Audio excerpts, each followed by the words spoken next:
Hello, everybody. Today, Yoel and I are going to talk about how to reply to uh, criticisms of Israel or accusations against Israel coming from the so-called pro-Palestinian, which is really the pro-Hamas camp, right?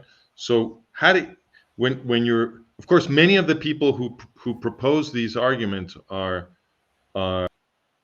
innocent in the sense that they're they they have good intentions. They're just ill-informed. Okay, they're not necessarily anti-Semites. They're just people who are perceiving things through the media. The media has a certain slant that is always making Israel look bad. So people who come to you with arguments that are officially pro-Hamas or in favor of some of Israel, they're doing this innocently. So how do you reply to them? What do you say to them? And I think, well, I haven't said who we are. I should announce this is more the management of reality. Thank you everybody for coming. Thank you, Yoel, for being here. But the point I want to make here, the most important point, the central point, is that whenever you are in a conversation like this, you shouldn't be trying to refute the latest accusation against Israel. That's a mistake. That's a tactical and strategic mistake all at once. Why? Because the strategy of the anti-Israel contingent is to make new accusations all the time. So you can never recover. So you try to counter the latest accusation before you're even done making your argument. The new accusation has already been made. And of course, they're all lies, but it's not going to help you to refute all of those lies because the person you're talking to is never going to think that all of the accusations against Israel are all false. They're never going to believe that. It's too hard for them to imagine that the thousands of accusations that are being made against Israel are all false. It's never going to occur to them. So even if you refute a few of them, they know that many other accusations have been made and are being made. And it'll be natural for them to think, oh, well, some of them must be true. So Israel is still the bad guy. Therefore, you must abandon the effort to address specific accusations. This is always the wrong strategy. And not because truth is not on your side. It is on your side. But this is still the wrong tactic and it's the wrong strategy. Now, what is the right way to do this? The right way to do this is to change the subject completely. So forget about the latest accusation that people are talking to you about and jump straight to a description of reality. And what is the reality that you need to talk about? You need to talk about what the Palestinian movement is. Okay, so the Palestinian movement is an extension of the German Nazi final solution.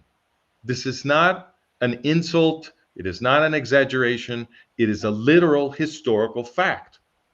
Okay, the Arab Palestinian movement was created to destroy the Jewish people in genocide. That's what the Arab Palestinian movement is. And it's literally an extension of the German Nazi final solution. Why do I say this? Because the founder of the Arab Palestinian movement, the man by the name Hajj Amin al-Husseini, who was the Grand Mufti of Jerusalem, right? That guy, founder of the Arab Palestinian movement, was also one of the top leaders of the German Nazi final solution in Europe during World War II. Okay, he was co-directing with Adolf Eichmann the death camp system set up by the Nazis in Europe. And this was after he had organized enormous mass killings of Jews in British Mandate Palestine. Okay, that had been his first thing. And actually, the fourth of those big mass killings of Jews in British Mandate Palestine, that was organized with weapons that Adolf Hitler sent Husseini. They already had a relationship back then. And then when World War II exploded, Husseini left Jerusalem and he organized a mass killing of Jews in the city of Baghdad, which destroyed Jewish life in Baghdad. And that because he was very influential all over the world. And then he traveled to Rome and finally to Berlin. And in Rome, Mussolini received him like a head of state, like he was this almost the caliph. A lot of people thought that this guy was going to be the next caliph. And then he went to Berlin, where Adolf Hitler also received him, as a head of state. And Husseini became a top bureaucrat of the Third Reich. He had his own bureaucracy. It was called Bureau des Gros Mufti, and he became Adolf Eichmann's best friend. This was all established at the Nuremberg War Crimes Tribunal after the war, and he co-directed with Adolf Eichmann the death camp system that murdered between 5 and 6 million European Jews. That's Haj Amin al-Husseini. He also organized entire SS divisions for Heinrich Himmler. Okay, SS divisions made up of Bosnian Muslims and Kosovo Muslims that did mass killings of Serbs, Jews, and Gypsies in Yugoslavia. He did that too. But of course, the biggest crime is the death camp system. Okay, and so this is the guy who created, after the war, same guy, Haj Amin al-Husseini, founder of the Arab Palestinian movement. After the war, he creates Al-Fatah and mentors Yasser Arafat and Mahmoud Abbas to lead Al-Fatah. And Al-Fatah then swallows up the PLO in around 1968. So the thing that they put into Israel, the thing that the U.S. government created a diplomatic process to introduce into Israel, is a group created by the Nazi exterminator of the European Jew. All right. So this is what you need to focus on, because what this demonstrates is that the U.S. bosses, the people who really make the decisions in Washington, are not allies of the Jewish state. Okay. The last thing an ally does, an ally of the Jews, the last thing an ally does is to force the Jewish state to accept in militarily strategic territory, because that's what Judea, Samaria, and Gaza are, right? An organization created to exterminate the Israeli Jews. Obviously, that's not what an ally does. That's what your worst enemy does. And this is exactly what the U.S. government did. Okay. Now, so this is what you do. You talk about this. You talk about this because once you've explained to them that what the U.S. government did when it created the Oslo process, right, the Oslo so-called peace process, to bring PLO Fatah, right, the organization of the Nazi exterminator of the Jews, into the Jewish state, once you've explained that to them, you've got them by the throat, because the next thing you say is, look, what this means is that the world is upside down. The U.S. government is obviously trying to kill the Israeli Jews, obviously. It's the only motivation that is coherent with bringing into the Jewish state the organization created by the exterminator of the European Jews. The only rationale coherent with that is that they want to kill Jews. Right? Therefore, the world is upside down, because what the entire media structure and university structure and all of the bureaucracies and the NGOs and the entire meaning-making system is always telling you that the U.S. government is the best or only ally of Israel. That's what they're always telling you. But what the U.S. government has done with the Oslo process, with a million other things, but you focus on this. This is the thing you talk about. What the U.S. government has done is bring the final solution into the Jewish state. That's what they did. And that's only the worst enemy of the Jews would do that. So the entire meaning-making system is lying to you. It's lying to you the entire time. So all of these accusations that you are hearing about, against Israel are obviously part of a propaganda machine that is preparing the world for the next anti-Jewish genocide. They don't want anybody defending the Jews. They want the Jews to be completely cornered geopolitically and also symbolically, right? So they surround the Jewish state with enemies. This is what the US government has done. But at the same time, it corners the Jews in terms of world opinion by moving the meaning making system and the reality making system into a description where the Jewish state is the bad guy because it is supposedly committing genocide in Gaza, right? This is what they make everybody believe, right?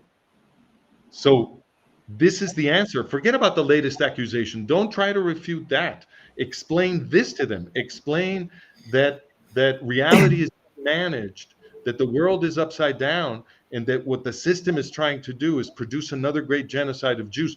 Therefore, whatever they're hearing against the state of Israel in the media sphere has got to be a lot of bullshit.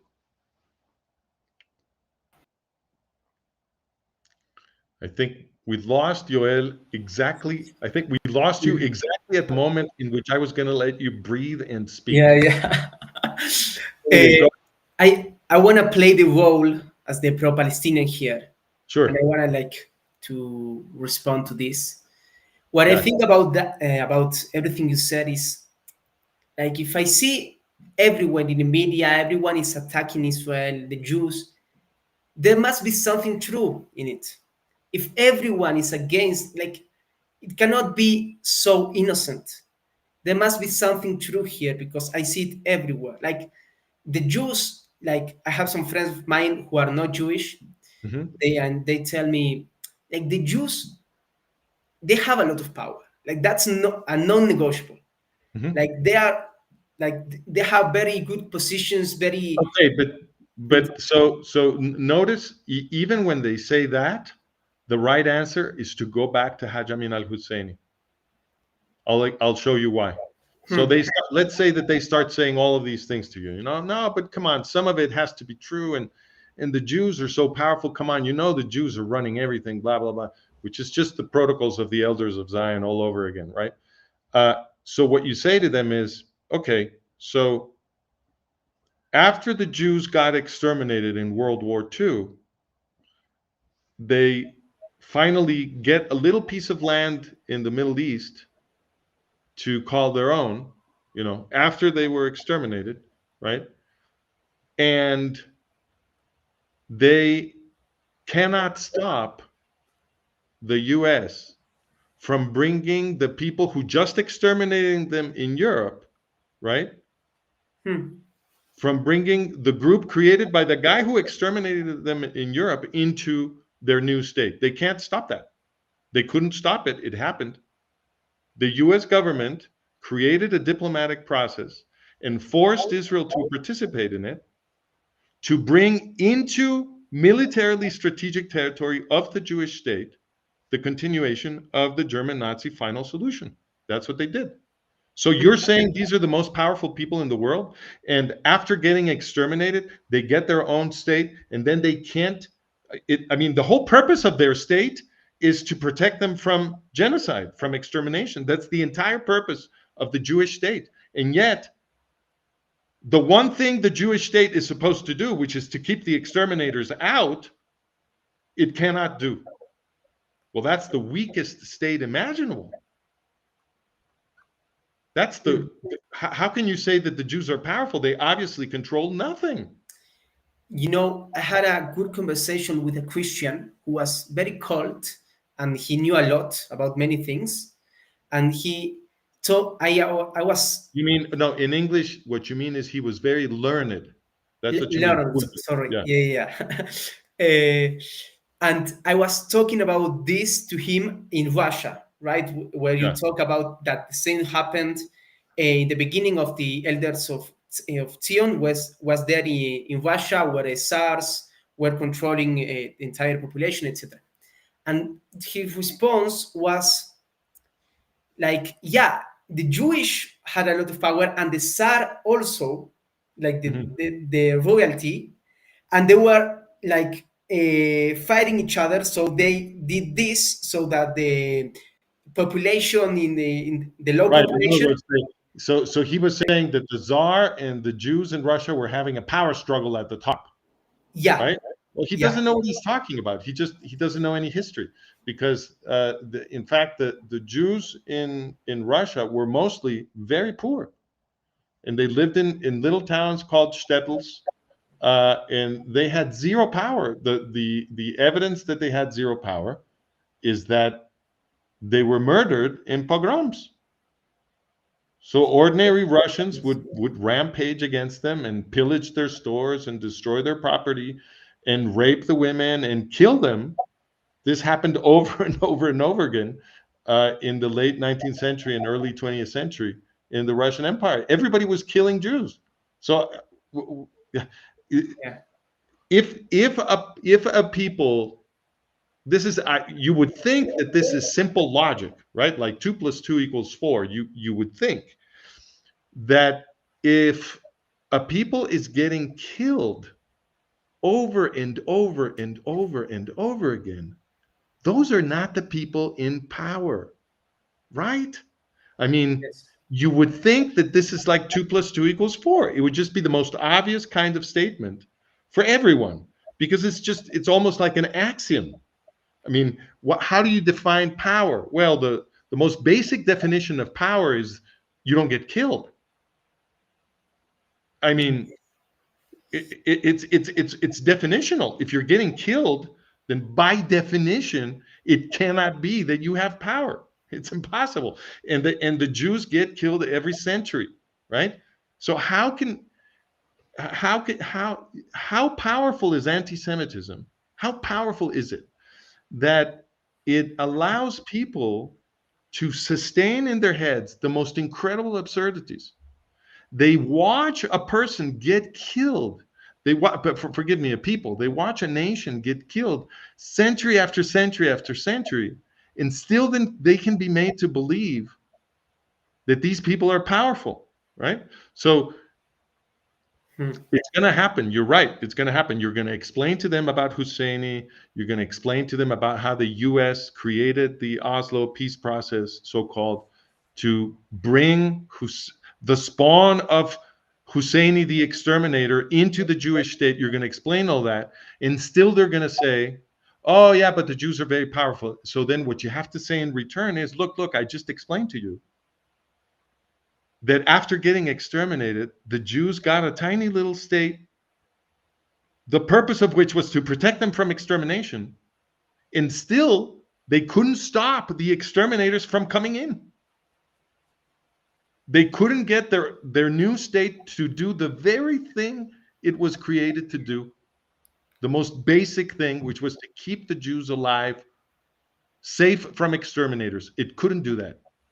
They brought the exterminators into militarily strategic territory of the Jewish state. This is what I just explained. You tell them, you say, look, this is what I just documented for you, and you show them the documentation. Right? We have it right here on Management of Reality. I'm going to put it on the screen. You show them this article here. Oh, it's not working, so I can't do. Oh, here it is. Oh, it's very slow. It's not really working. Okay, so we will put them in the description anyway. The I show it. or you can show it. Go ahead. So you show them this article that we have where we document for you the entire history of Husseini, his involvement with the German Nazis, his responsibility in the Holocaust. We give you all the resources. We have a documentary. There's several books on him. We have some primary documents as well.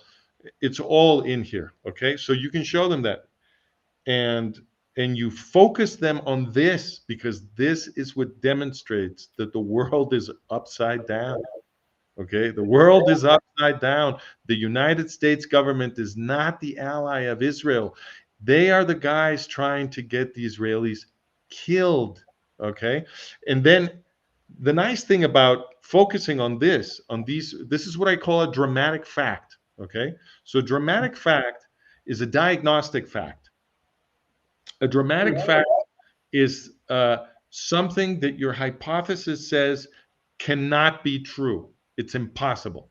Okay, Hmm. so if your hypothesis is correct, this fact is impossible, right? That's a dramatic fact. So if you can document a dramatic fact, you know that the hypothesis has been falsified, right? Because the hypothesis required this to be impossible, and you've already documented it. Okay, so the the the fact that the United States government forced PLO Fatah, created by Husseini, into Israel, that is a dramatic fact that refutes the hypothesis that the US government is an ally of Israel. Okay, so we know, but it's not the only one. We have, in PLO Fatah provides a separate dramatic fact that all by itself is completely sufficient, even if you didn't know anything about its Nazi origins. And this other dramatic fact has to do with the creation of jihadi Iran, because it just so happens that Yasser Arafat, Mahmoud Abbas, and their cronies in PLO Fatah, they're the ones who armed and trained Ayatollah Khomeini's guerrillas, who fought the Iranian Revolution in 1979 and installed the theocratic jihadi terrorist regime in Tehran. Okay, it was PLO Fatah, Yasser Arafat, Mahmoud Abbas, and their buddies who armed and trained Ayatollah Khomeini's guerrillas in Lebanon in the 1970s. Okay, PLO Fatah had like a quasi state in southern Lebanon in those days, and so jihadi Iran is the country that openly promises to repeat the German Nazi final solution in Israel. They openly when Iran was founded, this is the first thing that came out of Ayatollah Khomeini's mouth. It was, "We will destroy Israel," and he said it with Yasser Arafat standing right next to him, because Arafat and Abbas and all of the PLO bosses, they immediately went to Tehran to celebrate the revolution with Khomeini. Arafat was received like he was the Mahdi, the Muslim Messiah in Tehran, because everybody knew that he had made the Iranian Revolution possible, the Islamic Revolution. Okay, so this is completely sufficient, right? Hmm. If PLO Fatah is the creator of Iran, of jihadi Iran, then what the U.S. did when it force-fed PLO Fatah into Israel was to bring Iran into Israel, and that's under the hypothesis that the U.S. is an ally of Israel. Once again, that is impossible. An ally would not do that. Hmm. You can't bring the exterminators of the Jews into strategic territory of the Jewish state and call yourself an ally. I mean, it's a nuclear bomb on the term ally. It destroys the term ally. It ceases to make any sense, right? Yeah. So you can't speak like that. If you speak like that, you're no longer doing science. You can't even do language. How are you going to do science? So obviously, under the hypothesis that the U.S. is an ally of Israel, the fact that they introduced PLO Fatah, therefore Iran, into Israel, demonstrates that the ally hypothesis is false. Okay, it's a dramatic Hmm. fact. So we've got two separate dramatic facts, each of them on their own completely sufficient to destroy the hypothesis of an alliance of the U.S. power elite with the state of Israel. They're enemies, obviously. They're trying to produce a genocide. Okay. Okay. So what you're saying is, don't focus on Israel. Try to defend it. No, no. Focus on the history of USA not being an ally of Israel. Focus on the history of the Arab Palestinian movement. In other words, teach them what the Arab Palestinian movement really is. And now that I can share my screen right now, so let me come back to this. So we were showing this, but we should also show them this piece, because this is where we document that that Yasser Arafat was responsible for the Iranian Revolution. Okay, this is Yasser Arafat and Ayatollah Khomeini right after the Iranian Revolution, celebrating together in Iran, promising together that they're going to destroy Israel.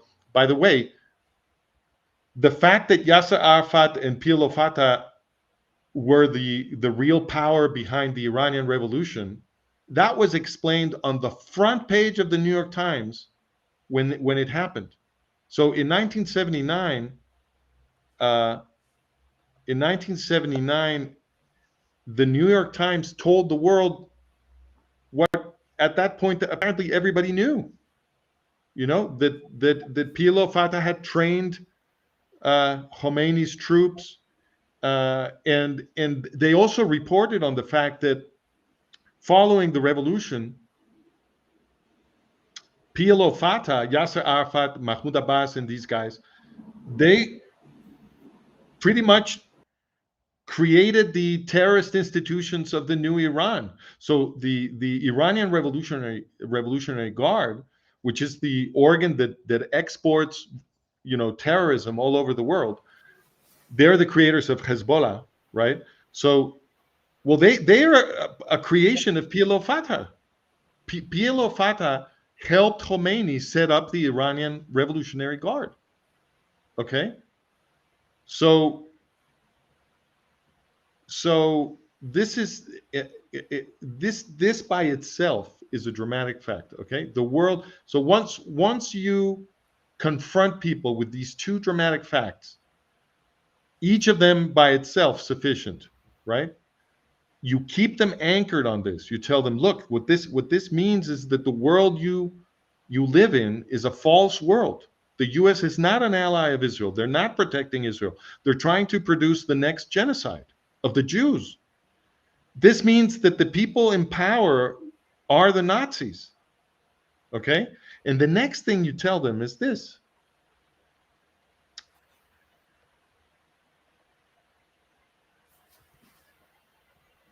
Which we also have documented on the website. It's this article here. How many Nazis were secretly recruited at the creation of the CIA? Because guess what? The Oslo process, which brought the continuation of the final solution into Israel, that was an idea cooked in the CIA. Okay, it came out of a document by Graham Fuller, a CIA analyst, that was published by the Pentagon think tank RAND. Okay, that's where the idea for the Oslo process came from, right? And it turns out that the CIA is a nest of Nazis, and that's not an insult. That's just a historical description. Because when the CIA was created in 1947, it was created by absorbing Fremde Heer Oost, which was Adolf Hitler's military intelligence outfit in the East. Okay, and they also absorbed many SS officers and SS personnel.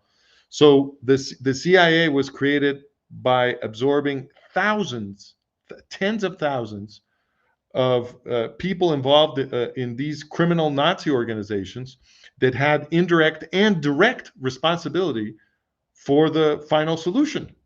Okay, these are the exterminators. So the exterminators of the Jews became the clandestine service of the United States. That's what the CIA is.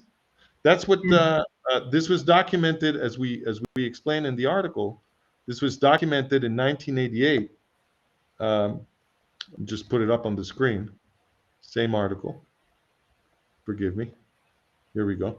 Same article. So here it is. This was documented in 1988 by Christopher Simpson in this book, Blowback, America's Recruitment of Nazis and Its Effects on the Cold War.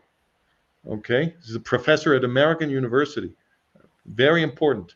And what he documents, so what he did is he got all of these documents thanks to the Freedom of Information Act, um, and he was able to show that the CIA was created by absorbing the clandestine service of the German Nazis.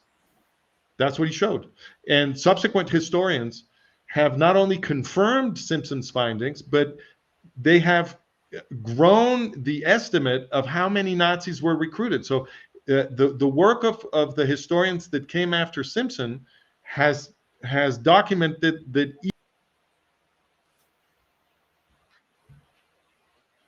recruited by the U.S. Okay, to create the intelligence services of the United States. Okay, so Francisco, you've been out like for the last 1 minute. Repeat what you just said before. Oh, okay. So I was sharing the screen so that people can see Christopher Simpson's book. Right? That's what I was doing. Did you get any of that? Yes, yes, yes. Okay, so all I was doing was explaining what Simpson did. What he did was he got a lot of material thanks to the Freedom of Information Act. Many documents had to be declassified, and he was able to show that the CIA was created by absorbing tens of thousands of these Nazi criminals. And subsequent historians have not only confirmed Simpson's work, but the number of Nazis that are documented to have been absorbed keeps growing and growing. We're talking about tens of thousands of Nazis. And so what does this mean? What this means is that the organ that created the Oslo process, which is the CIA, okay, because the Oslo process comes from a CIA Pentagon document, okay. So the organ that invented the Oslo process, which is the CIA, is a nest of Nazis. It's a nest of literal Nazis. So it is perfectly coherent that these people would want to bring into strategic territory of the Jewish state a group created by the top exterminator of the Israeli Jews in World War II. Of course, makes perfect sense. A group of Nazi exterminators of Jews wants to bring into the Jewish state their buddies, their exterminator buddies. Makes perfect sense. That's what Nazis do. Okay. But again, you come back to them and you say, what does this mean? This means that the world is upside down, because all of the institutions that create meaning, the universities, the media, the NGOs, the governments, and so on and so forth, they're all telling us that the US is supposedly an ally of Israel. So you are living in an upside down world. This is an Orwellian world. Everything important is exactly upside down. War is peace. Freedom is slavery. Ignorance is strength. A man is a woman. Didn't they teach us that with the whole trans movement? Right? Everything is exactly upside down. They're making everything into its opposite. That's how Orwellian reality management works. And that's the world that we live in. So once you explain that to them, you say, look, obviously, you can't trust this system to tell you the truth about the Jews or about the Jewish state. These are the Nazis. So why would you believe anything they say about Israel?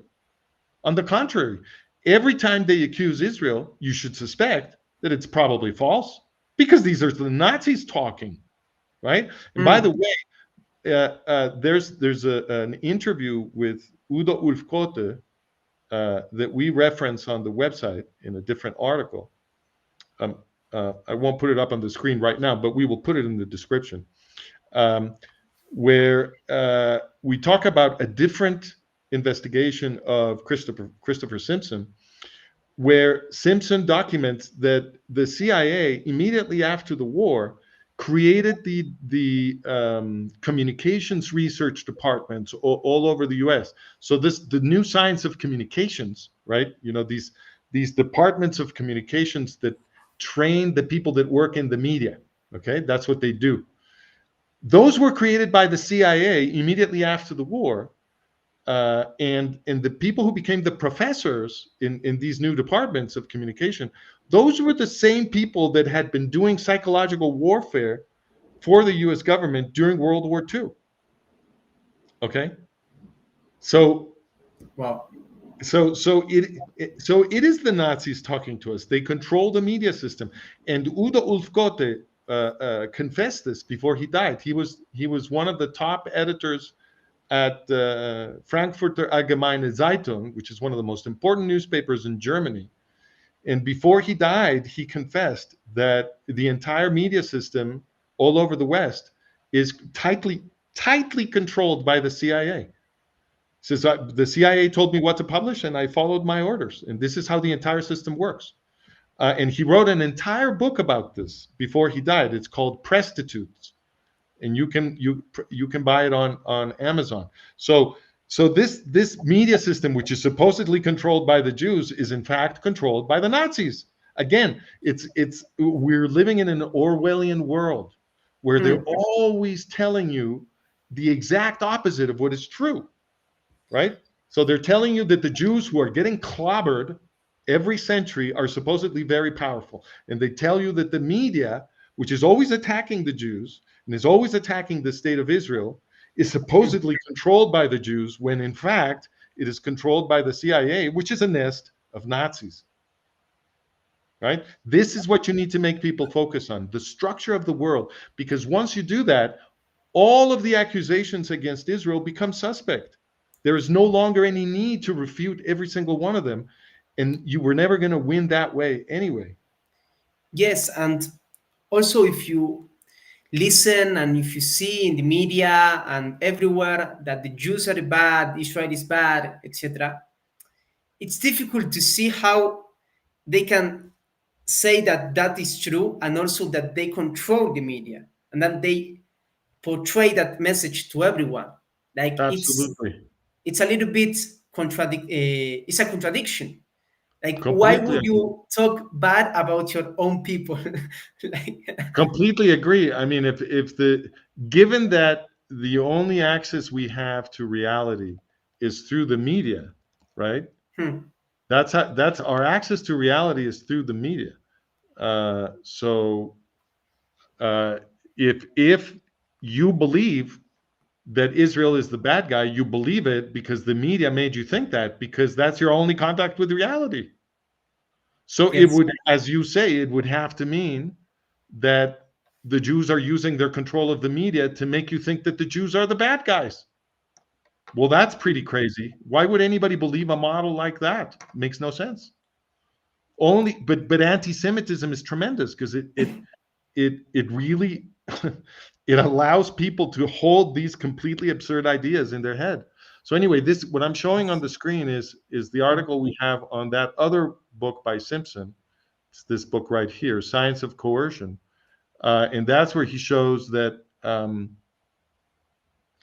that the CIA created the departments of communication, and they were populated. The professors of of these departments were the very CIA psychological warfare experts. Okay, that's who they were, and so what this book is telling us, and what Udo Ulfkotte confessed, are two sides of the same coin. So on the one hand, they control the university departments that are training the people who work in the media. So the people who work in the media get their ideology and their narratives of the world from the CIA, right? So many of them are innocent. They're just well indoctrinated in these departments to see the world a certain way and not to ask certain questions, which they are, taught to see as taboo, and so on and so forth. And then on the other side, there's the corruption, the direct corruption, because of course some of the very important people do have to be consciously and directly controlled. Like, for example, Udo Ulfkotte, who was an editor of one of Germany's most important newspapers, right? So they're doing it both ways. They give most of the people who work in media a narrative so that they won't be a problem. They'll do their job, not really understanding what they're doing, but they won't be asking the questions that the powers that be don't want anybody asking, right? They'll be well behaved because they'll be well educated in these departments, and then you have some direct corruption going on, uh, through threats and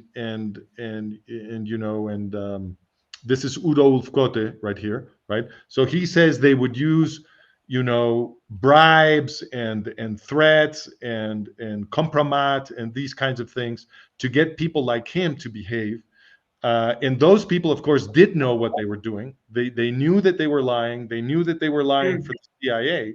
But that's a minority of people at the very top of these institutions. That's how the system works. Okay? Yes, most of them they don't know, right?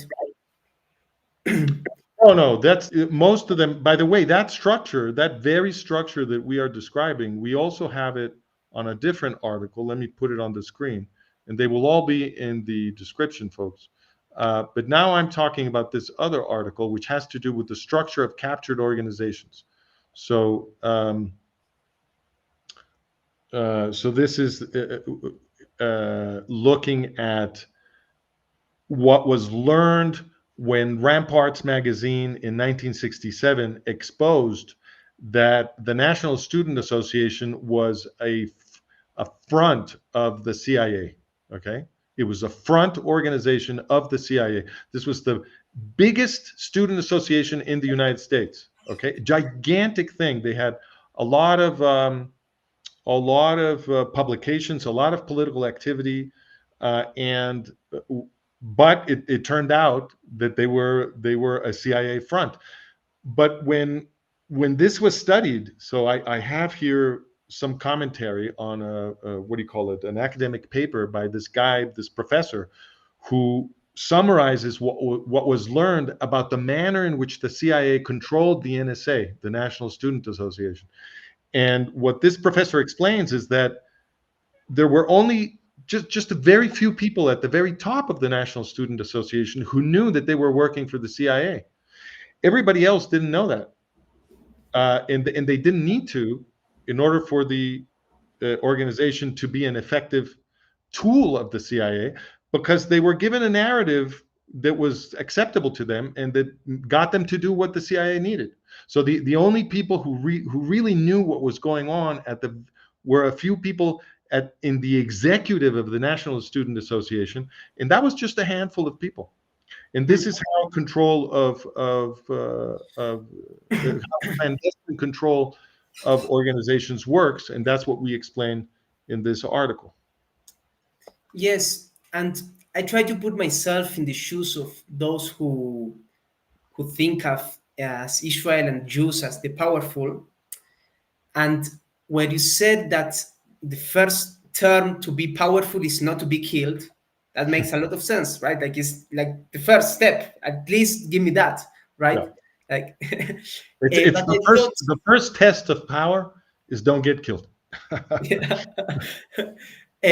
But I thought at the same time in 1789, what happened in France, right? Where they killed the king and Maria Well, Antonieta. they didn't kill him in '89, but yeah, that's when the revolution started. Yeah, Okay. It started the revolution, and afterwards, I don't know exactly the date, but they cut the head of Maria Antonieta, right? yeah, and the king, yeah, both. And the king. So then the population, the low population, had the power, right? Because they killed the authority, they killed the king. So maybe they want to express that idea, like we need to cut the heads of the we need to try at least.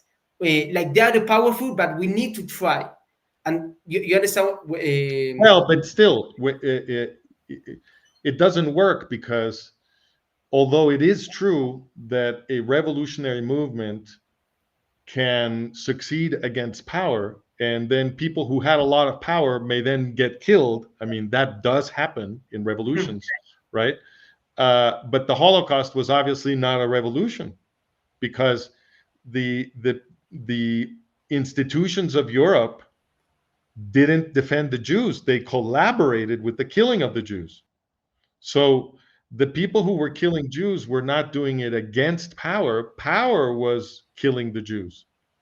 hmm, You see, if it really had been true that the Jews of Europe had a lot of power, then the Holocaust would have been very difficult. But the Holocaust was very easy. They just got the people, they got people on the trains and they sent them to the death camps, and there was no resistance almost Yes. from European populations. None of the European institutions that the Jews supposedly controlled, according to the propaganda, did anything to defend the Jews from the genocide. To the contrary, they either pretended it wasn't happening, or they collaborated actively with the process of getting the Jews corralled and then killed. So clearly the Jews had zero power. Killing them was very easy. Yes. So you can't say that the Holocaust was somehow, the Europeans fighting the power. If that were true, you would have seen power resisting and fighting back. But none of that happened. Okay. Also, what I think that they could say to you now is, okay, but that's history. Like, let's focus on the last year. What happened in the government of Israel now? Netanyahu is an evil Well, person. what happened in the last year is that Trump, who was supposed to be the big pro-Israel president, right? He was the entire marketing around Trump was that he was very different from Biden. So Joe Biden, everybody was like, "Oh, Joe Biden, he's so anti-Israel," because he was supposed to be like Obama, who was also anti-Israel, and so everybody was like, "Oh, Donald Trump, he's so different. He's the complete opposite. He's the anti-Biden. He loves Israel. He's so pro-Israel. He's practically an Israeli prime minister." This was the marketing around Trump, right? But what did Trump do? Look, even before he was inaugurated president, he was already getting a ceasefire for Hamas in Gaza, the same ceasefire that Biden had been squealing for. Okay, so Trump does that. Then he stops the Israelis in Lebanon. Okay, the Israelis, remember the amazing operations of the Israelis in Lebanon that seemed pulled straight out of a James Bond movie, with the getting all of the Hezbollah leaders into the same bunker and then dropping bomb after bomb after bomb until they got to the bunker, with precision bombing, plus the beeper explosives. Okay, just unbelievable stuff. And after they did that, which decapitated Hezbollah, they advanced over land in Lebanon, and they were defeating Hezbollah very quickly. So if Trump had done nothing, Israel would have liberated Lebanon from the terrorists. But what did Trump do? Trump ordered Netanyahu to stop. That's what he did. And he imposed a ceasefire. And then he had Netanyahu sign an agreement with the Lebanese quote-unquote government, which only pretends to be independent of Hezbollah, right? And the agreement was for the Lebanese government to present a piece of paper, which was a plan to disarm Hezbollah, and for Israel to leave Lebanon after getting this piece of paper, which of course means nothing. So that's what Trump did. Trump stopped Israel in Lebanon from defeating Hezbollah. He saved Hezbollah in Lebanon, just like he saved Hamas in Gaza. And then in Syria, Trump stopped the Israelis from liberating Syria. So in the chaos after Assad fell and al-Jolani was making his race to Damascus, the Israeli Defense Forces were advancing from the south, supported by the Druze. And if Trump had done nothing, the Israelis would have continued to advance to the north until they met with the Rojava Kurds in the north, who are Democrats, they're libertarians, they protect all minorities in Syria, they emancipated Kurdish women, they're wonderful. and they're the guys who defeated ISIS in Syria. So allied with them, a democratic Syria could have been constructed, and you eliminate another threat to Israel from the north, right? All of that would have happened if Trump just had kept his mouth shut. All he had to do was just keep his mouth shut, and Syria would have been liberated. But what did he do? He insisted that the Israelis stop. And then he went to Saudi Arabia, to Riyadh, to meet with the terrorist al-Jolani, who had taken over Syria, to recognize him as the legitimate new ruler of Syria. That's what Trump did. And al-Jolani is ISIS. That's what al-Jolani is. That's where he comes out of. Okay, he is ISIS. So that's just two examples. I can keep going around Israel's borders, and it's the same story. Trump is protecting Qatar, who is the godfather of Hamas, and therefore the country that attacked Israel on October 7th. He is protecting Egypt from Israel. He is arming Saudi Arabia. I mean, he is arming Lebanon again, and all of that, of course, is for Hezbollah. Any idiot, any comatose idiot can see that. So what's the argument?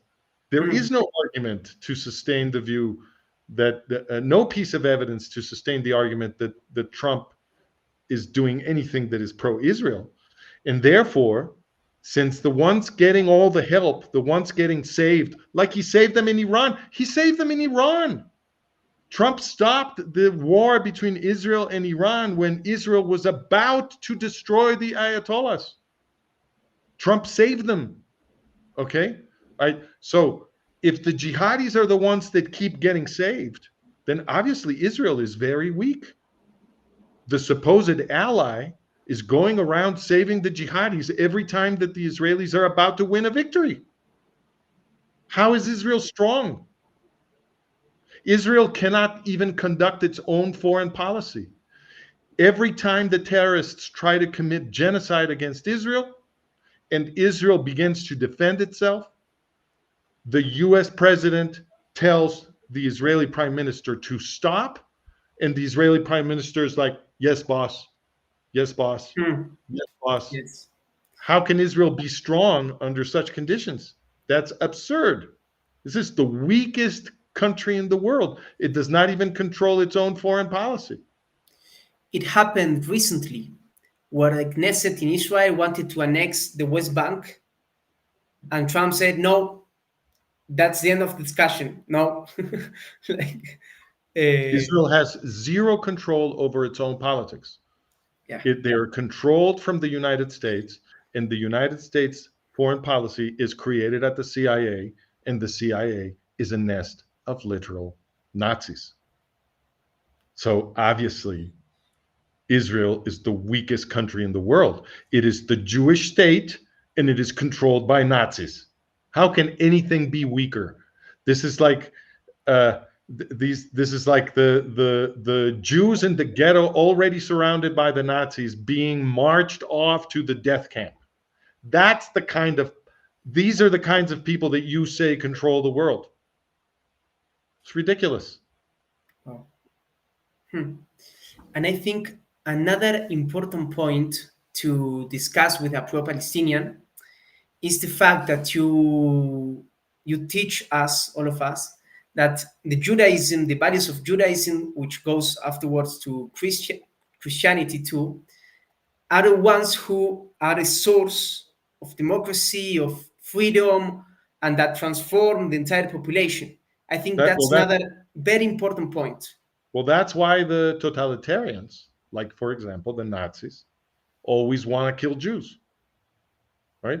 Because the Jewish civilization is the container of the values, as you said correctly, that produce a world where people respect and love each other.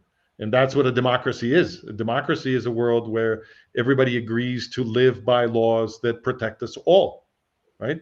Because because you're following the commandment, love your neighbor as you love yourself. right? We are all equally valuable, so we need a system of laws where we are all equal under the law, right? Those values come from Judaism, and they became an inheritance to Christianity, as you say, um, and those who would enslave us don't like this. Of course, the Judeo-Christian tradition is an obstacle to those who want to enslave us. So the Nazis, just like the jihadis, they want to get rid of the Judeo-Christian tradition, and to them, that means first and foremost getting rid of the people who are the origin of that tradition. Okay, so it's no coincidence that the people who want to make all of us slaves are always organizing mass killings of the one people whose origin is a slave revolt. This is no coincidence. Okay, none. It's perfectly coherent.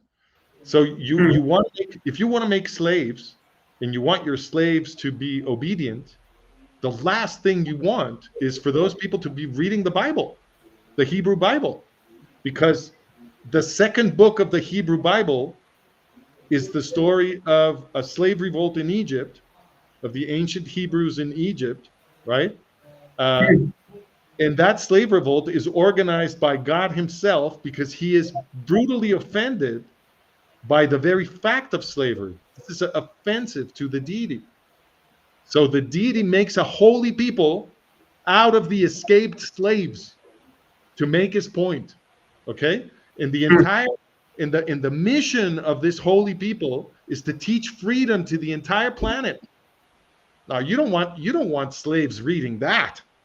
Right? So the people who want to make us all slaves are always persecuting the people who are were born in a slave revolt and whose mission is to teach, to be a light unto the nations, to teach freedom to the rest of the planet. Makes perfect sense. Wow. And we see the repetition of the pattern in the 21st century. So this is not an ancient issue. This is slavery is a 21st century issue. Today's jihadis. So take the state of Qatar. We have an article about Qatar. It's one of our most popular articles. I'm going to put it on the screen. Very proud of this article. So if you go to Qatar today, right, you will see the capital, Doha, looks like this. And you think to yourself, oh my God, these jihadis are so modern. No. They have a few modern buildings that look like some science fiction nightmare, but they're not modern. These are very primitive people. This is a jihadi slave state. 94% of the people that work in Qatar are foreigners, and almost all of them are slaves. Chattel slaves, treated like furniture, like animals. They are sexually abused. They are physically abused. They are not paid. They cannot leave. They have a master. They are bought and sold. Okay? This is not a metaphor. These are literal slaves. Just in Qatar, we're talking about 2 million slaves. And all over the Gulf, we're talking about 16 million slaves, more or less, in Saudi Arabia, Kuwait, Qatar, Emirates, Oman, Bahrain, these countries. So this is not an ancient issue. This is a 21st century issue. Slavery is real today, and the slavers today are the jihadis. Those are the modern slavers, right? They are the ones. They are the ones enslaving 16 million people in the Gulf, right? Well, again, no coincidence. These are the people organizing the mass killings of Jews in the 21st century. Qatar is Hamas's daddy. Qatar is the country that has been financing the terror infrastructure of Hamas in Gaza, right? So the horrific attack of October 7th 2023 in Israel, that was, yes, Hamas doing it directly, but Qatar doing it indirectly. Qatar is the godfather of that attack, okay? And they are making everyone a slave. They are making everyone a slave. It's the same pattern. It's the same pattern over 2.5 millennia. And the only way to break out of this pattern is to see it. You have to see it. You can't let the anti Semites seduce you once again into this managed reality, because if you let them do that over and over again, then they turn you into a slave. And anti Semitism is a social mechanism to produce slaves. And the more anti Semites you produce, the more people you can enslave. Think about the first to become slaves of the German Nazis were the Germans. They were the first slaves of the German Nazis. Yeah, everyone who wanted to say no to Hitler or to the others was the first one to go, right? That's right. Even within the Nazi party, everybody was very scared to say the wrong thing. Even within the ruling Nazi party, they all became slaves. That's what happens in totalitarianism. That's what anti-Semitism produces. Anti-Semitism is a tool of totalitarianism. The anti-Semites are always totalitarians. The jihadis, the Nazis, the Russian boyars of the Russian Empire, the Tsarist Empire, the Catholic inquisitors, the Roman and Greco-Macedonian imperialists, they were all totalitarians. And they were all anti-Semites. They all organized mass killings of Jews. Of course, who is a totalitarian going to kill? Why, the people who have the book about the ancient slave revolt and the law that came out of that slave revolt to protect the ordinary folk. Of course, those are the people you want to kill. You don't want those people giving ideas to your slaves. It's perfectly coherent. It's been staring us in the face the whole time. When I learned this idea from Robert Wolff, I learned this idea from Robert Wolff is a very important historian who wrote a tiny little brilliant book called The Origin of the Messianic Ideal. And what he points out in that book, which, I mean, it's perfectly obvious once he says it, it's perfectly obvious, is that the ancient Jewish movement was a lefty movement. It was a pro-worker movement. It was fighting totalitarian fascist imperialists and defending workers and peasants from totalitarian oppression. That the entire Jewish law is designed to do that. It's a pro-worker law, of course, because it's based on a slave revolt, right? So what Robert Wolff explains is that the ancient Jewish movement was the ancient movement to abolish slavery. And that's why the imperialists were all trying to destroy the ancient Jews, and they were organizing ancient mass killings of Jews. Of course, they were very worried that the Jews were going to produce a revolution all over the ancient world. And in fact, the Jews almost succeeded. The ancient Romans committed genocide against the Jews precisely because the Jews were winning.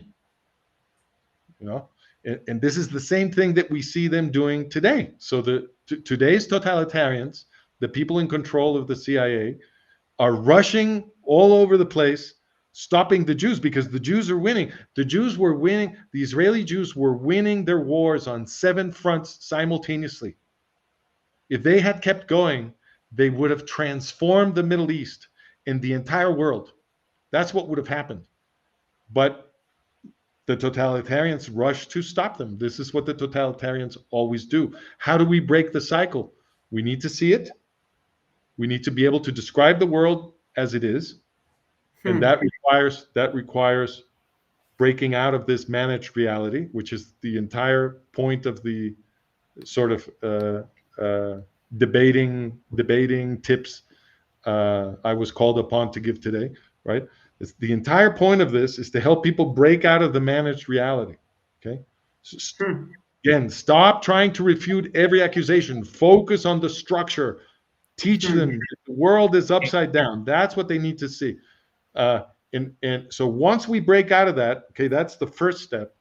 And then we have to refuse to collaborate with the world that this managed reality is trying to produce. We have to defend Israel.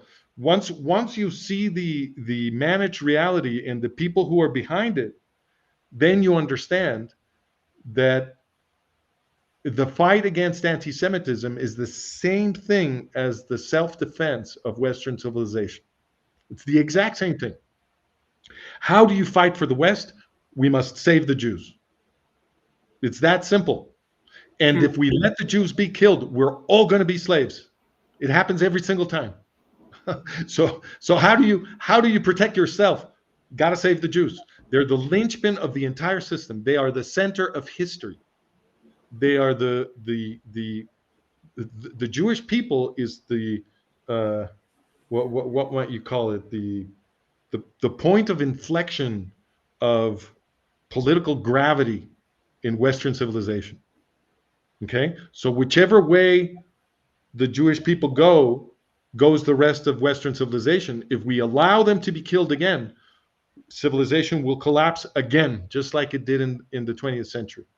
Okay, so you want to protect the West, got to save the Jews. You know what you have to do. You have to defend Israel. You have to refute the lies, but do it the way we are explaining here. Stop wasting energy trying to refute every small accusation. No, you have to talk about the dramatic facts, the diagnostic facts that reveal the gigantic lie that the entire meaning system is always selling us on, which is that the US government is supposedly the protector of Israel. And this has never been Netanyahu, sorry, what you just said, don't focus on the recent activities, but focus on the history, Arab, Palestinian, USA, etc. And I just, that reminds me of seeing Netanyahu confronting some of these ideas, and he defends himself with the latest accusations, right? And he doesn't focus on the history and everything you just said in this video. He focuses on the recent, and he tries to defend himself. He right. tries to So, justify in other words, yeah. if I may rephrase what you're saying, just to make sure I understood it, what you're saying is that Netanyahu is always using the wrong strategy to defend Israel from the propaganda attacks. He's always focusing on the latest accusation instead of pointing out what we pointed out here, right? Which would be decisive for a proper media defense of Israel. And what that reveals is that Netanyahu is not what he seems. He is not a Jewish leader. He is not an Israeli leader. He is a servant of the system that is trying to destroy the Jewish state, which makes perfect sense. It really does. I mean, it doesn't take a genius to understand that if the clandestine service of the United States is populated by literal Nazis, and they can spend the money of the U.S. Treasury in secret, which is an almost infinite amount of money, right? Then they can corrupt any institution. And if they're interested in destroying the Jews, as they obviously are, because they invented the Oslo process, I mean, what more do you need? I mean, there's a lot more, but you don't need it. That's enough, right? So since they're obviously interested in destroying the Jewish state, well, you would expect them to corrupt the Jewish government in Israel, of course. That's obviously what they're going to do, because the clandestine service of the CIA was created precisely to do that. It was created to undermine foreign governments covertly. So of course they're going to use compromise and blackmail and threats and bribes and selective assassinations and everything, every one of the tools of their trade to gain control of the government in Israel. And that's how we can explain that that Israeli foreign policy is always controlled by Washington. I mean, because an Israeli prime minister doesn't have to say, yes, sir, every time a US president gives an order. There's no obligation to do that. So the fact that it happens, the fact that the Israeli prime ministers are always doing what the US presidents want, is evidence that that entire institutional structure that runs Israel has been corrupted for a very long time. Wow. Okay, so let's invite everyone to subscribe, to like, to comment, and share it.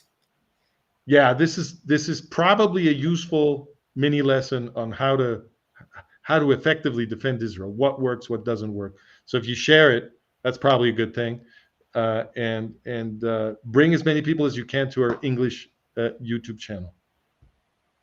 Yeah, and also I want to share here, if you want to donate money, you are more than welcome. You can come to managementofreality.com and you press here in the button English. You go down to the section donations, and here you can donate whatever the amount you want, a minimum amount of $50 or whatever you want to donate. It would be very helpful for us to continue spreading this important message. Excellent. All right. Well, we're going to see you next. Well, I think we're going to try to get back to Mondays. Is that right? We're going to try to do them on Monday. Yes. Okay. So we're going to, well, I don't know. Does it matter? We'll have to investigate. But let's say that we'll try to get back to Mondays.